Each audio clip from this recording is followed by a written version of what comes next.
Hello guys, Nato Ace here, and I want to give my thoughts on this rumor that people keep talking about Microsoft and buying other studios. So yes, I too heard the news how Microsoft bought Bethesda or ZeniMax for $7.5 billion dollars. So kudos for them. Why did they agree with it? Well, they probably have their reason. Maybe more quality control with the game. So I don't really care because believe it or not, for me personally, don't take it personal. I'm not a fan of Bethesda game or any. I have their games, but I never really get into it. I tried Fallout 3, didn't get into it. I saw Fallout 5 at Five Below for $5. I'm probably gonna try it out. Then I'm gonna say, yeah, I'd rather play my waifu games. And I also have Evil Within. Looks like a Resident Evil type game, so I'll give it a chance. Again, couldn't really get into it for a while. No offense, I'm not into horror or Resident Evil type games, but it is what it is. But my thoughts about that one, hey, if ZeniMax said, hey, it benefits us, who knows, go for it. Like I said, I only feel sorry for people who only have, like, say, PlayStation and doesn't have a high-end PC that likes these games, and now it's only the Xbox. I can understand your feeling, but in perspective business, it means they can have quality better games because especially Bethesda games, they've been not doing good. There've been a lot of glitches. Fallout 76, you know that story. But so for me personally, I don't really care. Kudos for Microsoft for doing it. It is what it is. It has to be done, And I know people might hate to hear this, but to some extent, it's what's good for business. So there you go. Nothing much to say for me here. I can't really go in depth. Like I said, I'm not a fan of ZeniMax, but kudos for them. I mean, it benefits them for both sides. Hopefully, kudos for Phil Spencer there. However, there's been a lot of rumor about Sega, and this is the one that I want to give my thoughts on, and it's going to be interesting. So there's been a rumor about Microsoft considering getting Sega, and some people don't like it. Some people said, well, why not? Believe it or not, for me, I'm in the camp of don't really care. I do like Sega games, but I don't really care. But it means of able to release games in a high quality and without Sega bitching to people about XYZ releases. Hey, I'm all for it. I know it's kind of weird, but you gotta do. I guess because I'm blessed, like I said, you saw my previous video. I have multiple consoles, so of course, rumors I think been debunked as of right now that Microsoft will not get Sega, but they didn't say they're not going to get him in the long run. They just said as of right now we're not considering getting Sega. But if they do, like I said, it is what it is. I'm just going to say what's good for business. And the reason why I say that is, if you listen to my previous video about Sega in English dub, Yakuza Like a Dragon has English dub, while Sakura War 2020 did not. And I went to a tangent rant there because, me, I love my Japanese game talking to each other. Always saying that. And the reason for me I say, you know what, it kind of makes sense. It's that if you've been following Sega lately in the past, they got some problems. Believe it or not, they got problems. And one, you can always notice, they rely too much with Sonic. They do. I mean, what can you do? He's the mascot. I mean, they kicked out Alex Kidd, which, by the way, a remix of that game's coming in 2021. Thumbs up, so never forget it. So they rely too much with Sonic, everybody knows that. But they also have a lot of other intellectual property. The problem is that Sega hardly, believe it or not, in the past, don't want to support their fans that are outside of Japan. They're Westerner fans, international fans, you name it. That's always been in the past. There's been a lot of problems about that, to a point that a lot of franchises watching for a third party, a intervene party, again, you name it, helping Sega. None of this franchise probably going to get popular outside of Japan. And a good example I always say, the biggest one here is the Yakuza series. What people don't know is that people don't want to let you know about this, that the Yakuza series at one point, after Yakuza 4 on the PS3, the sales were not good. People were complaining. Lack of English dub. What is this? Is this a GTA clone, etc., etc., etc., which is not. I know it's not. They were going to give up on the series in the West and they're just going to focus in Japan. The reason why Yakuza 5 and 0 took so freaking long to release in the West because they didn't want to do it themselves.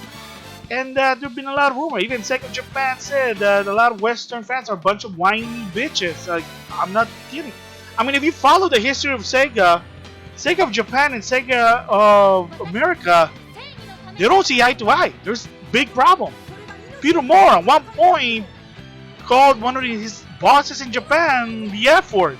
You know how bad it is. I mean, there was even rumor that Peter Moore was one of the factors that the fail of the Dreamcast in the West, and then there was, I forget, another guy. I mean, G4 Icon has a history of Dreamcast, but there was another important person that left because of creative differences, and from there they couldn't do anything about it. Like, market was bad and whatever. I mean, Sega from get-go, I'm sorry to say, I mean, good for what it is for a while, but they always messed up. Yakuza series wasn't even gonna be supported unless Sony step up with Yakuza 5 and 0 funding the game. That's the reason. Another example, Shimune 3. People wanted Shimune 3. The creator wanted Shimune 3. Finally have Shimune 3. It's on the Epic Games Store and on the PS3. And sadly, spoiler, people are still complaining from what I heard. Really? I mean, the sad part is it's $20 as of right now. It's sad. Like, whatever happened?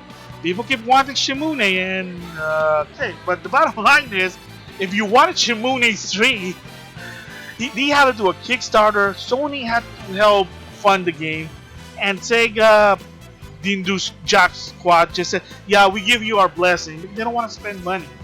And in the case with the infamous Phantasy Star Online 2, that game was out in 2012 in Japan, but they had no intention whatsoever to localize it themselves, to a point that when people were playing the Japanese from outside, they were getting blocked to a point because too many people are playing the game. They said, nope, it's only meant for Japan. And people keep asking them, are you going to localize this game? Is it going to be Western release? And they keep dodging the question. They keep saying, nope. Until Phil Spencer said, here's some money, we will fund this game in the West. That's why it's a Microsoft exclusive as of right now. Yes, he did state it that that game will eventually go to other consoles, Switch and PS4. Right now it's on Steam, it's on Windows, and of course Xbox One and the Series XS was also confirmed. The only problem I have right now with this game is I don't want to pay gold to play a free-to-play game. It's kind of bullcrap. So I had to use my PC, and it works. Right now I'm just playing other game, but yeah, I mean, I give my impression. From what it is, it's actually good. It can get better. Remember, there's going to be a new expansion called Genesis. But again, I have to say that if it wasn't for Phil Spencer, this game would never come out outside of Japan. Again, Sakura War 5 was published by NIS America because, again, they didn't want to publish it themselves because, again, at the time they had no confidence of this game being good in the West, which they proved wrong. And then now in the case with Sakura War 2020, they were given the localized team a barefoot budget to a point. They said either text or English dub. Text or English dub, and they went with text. I don't agree with it, but again, they made their conscious decision, and it sucks. I mean, I could go more and more. There have been other things. But the bottom line is that, yeah, but Sega will not do it themselves, a lot of it. Bayonetta, definitely the biggest one here. People whine how Bayonetta 2 was a Wii U exclusive or Nintendo exclusive. Again, Nintendo had to fund the game because Sega wouldn't do it, and Platinum Games don't have the money. They're just a developer. So, like, what do you want them to do? Bayonetta 1, believe it or not, good it may be, it didn't sell well. Even in the West, it didn't sell well. The PS3 version was inferior because it was handed to someone else. But again, even so, it was so good. People just didn't buy it originally, to a point that Sega didn't want to support it, so they had to look for someone. They tried Sony, they said no. Microsoft at the time said no. So who else left? Nintendo. So if it wasn't for Nintendo, there wouldn't be any Bayonetta franchise. I mean, either that or something else. And yes, Bayonetta 3 as of right now is exclusive for the Switch. Sega, to some extent, if it doesn't benefit them, they're not going to support it. That's what I'm saying. That's the list. You want something? Well, help us localize the game because we're not going to do it ourselves. So if Microsoft bought them, that means a lot of this game finally is going to come out outside of Japan. Yeah, it's going to be sucked. It's going to be on the Microsoft platform. Heck, maybe it's going to be on PC.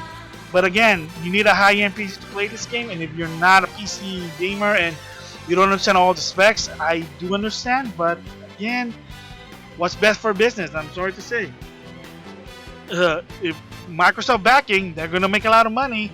And all this game guaranteed can be released. Plus, they're probably going to have English dub. Because again, doing themselves is not doing squat. So, I mean, it sucks. So, oh man. So, bottom line is for me personally, like I said, right now they did state that they're not going to buy Sega. But if the long run they'll do it, I got no problem, believe it or not. Yeah, I have no problem with it. It's what's best for business because, like I said, maybe because I own multiple consoles, I do get for people who don't. Maybe you only have a Switch or only a PS4 or PS5, whatever. Depends when the acquisition comes.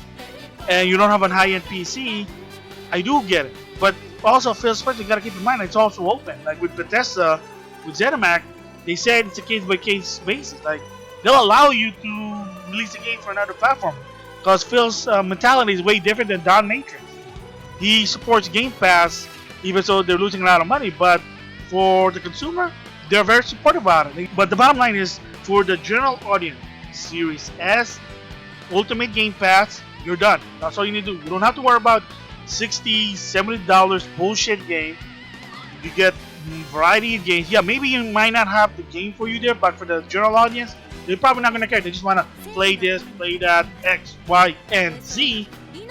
There you go. I mean, and including Sega games, hey, there you go. I mean, multi-plat, it is good, but like I said, with Microsoft backing, Sega probably could do better. Them doing themselves, they're not doing good.